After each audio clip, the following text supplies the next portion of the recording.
Okay, so here's where I want to talk about religion. Oh, good. Good, because when we talk about stop asking those questions, it's a natural segue to religion. Well, but actually, what I was going to say is I think a reverence for mystery is something that great scientists and mystics and, in fact, our traditions at their orthodox cores have in common. Absolutely. I mean, I science know and that's religion not have a what common... religion is most famous for right now, but to me, that is the shared language. There's the shared language of mystery. Yeah, I'll give you that. No, and I mean, the origin... Thank you. The shared... Well, yeah, except that science has changed the language because science has meaning. And I don't mean that in a facetious way. I really don't. Mm-hmm. I think that science and religion and mysticism and all have their origins in the same... in being human. They all have common origins. The difference is that science has moved beyond, has taken us beyond our childhood. So one thing that happens to me, because I spend my life in conversations, and so I start to have this cumulative conversation in my head. Mm-hmm. And so a couple of people I was thinking of as I was reading you and kind of getting inside your head. By the way, I think I talk about my interview methodology as the Vulcan mind meld method. Excellent. Okay, so that I try to, your thoughts to my thoughts. I try to just know everything I can, so I'm kind of have an idea of how someone thinks, not just what they know. I want you to know the Earth moved for me as well. That I'm what? Okay, no, it doesn't matter. I'm just anyway. I didn't hear that, and I'm not going to ask you. That won't get into the radio program, okay. I'm sure. I didn't hear it. And okay, so two people I thought of. I mean, one is I think a lot of what you're arguing with in religion, a lot of religious people would argue with too. And but I kept thinking of a geneticist, Lyndon Eaves. Do you know him? He's done a lot of the biggest long-term studies of twins, and he's also an Anglican priest. And he said to me that when he was in his laboratory, religion most of the time had no place there. He said, I hold it at bay. And at the same time, when he's sitting at the bedside of somebody who's dying of cancer, science has nothing to say in that moment. There's meaning. Oh, I disagree about that. I think, I know always people say, in fact, a very famous biologist said, when I go in the lab, I'm an atheist. What does science have to say to death, to dying? Not to the biological breakdown of a body, but to the existential moment of dying. I think it has a tremendous amount to say. It has to say to us that, first of all, it has to say what dying is.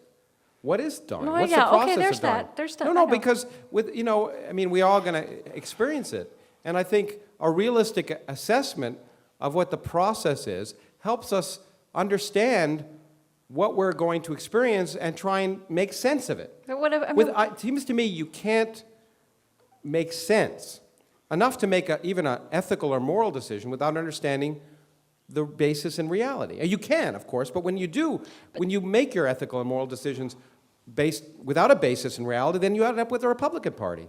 No,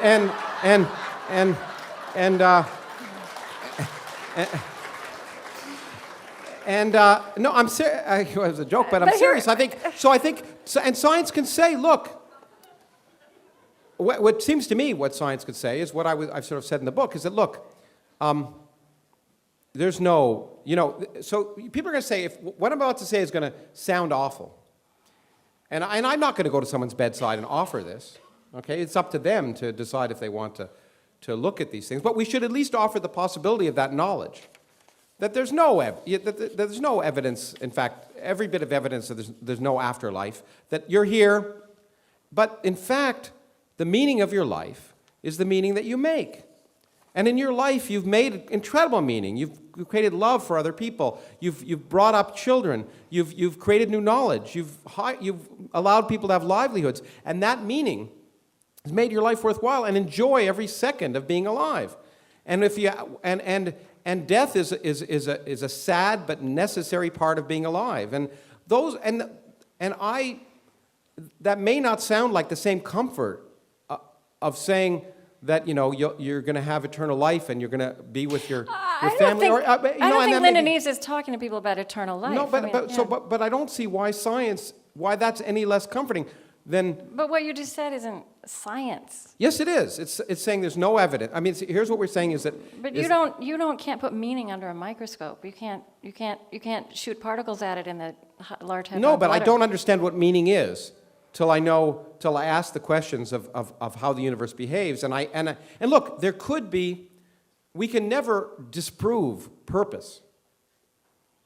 But so I can never say there's no purpose to the universe. I could just say the universe behaves as if there's no purpose, but that may just mean I'm missing the point, as a lot of people may think. But there could have been, but you can answer it in the positive.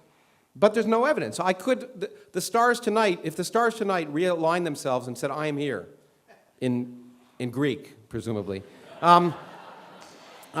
ancient Greek, then hey, I'd say, maybe there's something to all this. Yeah. But in the absence of that, I can't, as Bertrand Russell said, I can't disprove that there's a teapot orbiting Jupiter. I can't.